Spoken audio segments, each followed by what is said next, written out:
மகாநதி அடுத்த வர எபிசோடில் பார்த்திங்க அப்படின்னா அந்த மாதிரி சந்தானம்க்கு பார்த்திங்க அப்படின்னா 2வது கல்யாணம் ஆயிடுச்சு. அங்கே பார்த்திங்க அப்படின்னா கத்தாரில் இருக்கும்போது 2வது கல்யாணம் அவர் பண்ணியிருக்காரு. இந்த விஷயம் காவேரி குடும்பத்துக்கு யாருக்குமே தெரியல. இப்போ பார்த்திங்க அப்படின்னா இந்த வீடை வந்து காவேரி பேரில் வந்து ரெஜிஸ்ட்ரேஷன் பண்ண போகிறோம் அப்படிங்கிற நேரத்தில் கரெக்டாக அந்த 2வது ஃபேமிலி வந்து பார்த்திங்க அப்படின்னா பிரச்சனை பண்ணுறாங்க. என்னோட பசங்களுக்கும் சொத்து வேணும் அப்படின்னு சொல்லிட்டு பிரச்சனை பண்ணுறாங்க. போலீஸை கூப்பிட்டு பேசினாலும் பார்த்திங்க அப்படின்னா இது உங்கள் குடும்ப பிரச்சனை, நீங்கள் தான் பேசி தீர்த்துக்கணும்னு சொல்லிட்டு போலீஸு கிளம்பிட்டாங்க. இதுக்கப்புறம் என்ன பண்ணுறதுனே தெரியாமல் வந்து ஃபேமிலி எல்லாம் முழிச்சிட்ருக்காங்க. அதுக்கப்புறம் பார்த்திங்க அப்படின்னா சாரதா வந்து எப்படியாவது ரெஜிஸ்ட்ரேஷன் பண்ணியே ஆகணும்.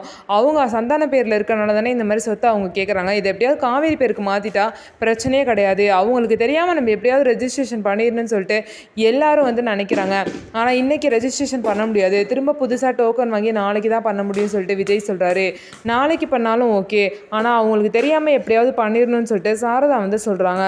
அதுக்கப்புறம் பார்த்திங்க அப்படின்னா சாரதா அவங்க அத்தைக்கிட்ட போயிட்டு என்ன பிள்ளைய வளர்த்து வச்சுருக்கீங்க, இதனால தான் 5 வருஷத்துக்கு ஒரு தடவை என்னை பார்க்க வந்தாரா? 5 வருஷத்துக்கு அங்கே இருந்துட்டு வேற ஒரு கல்யாணம் பண்ணி வேற ஒரு குடும்பம் வச்சுட்டு 1 மாதம் மட்டும் என் கூட வந்து இருந்தாரா அப்படின்னு சொல்லிட்டு அவங்க ஆதங்கத்தெல்லாம் சொல்லி ரொம்பவே வேதனைப்பட்டு கத்துறாங்க.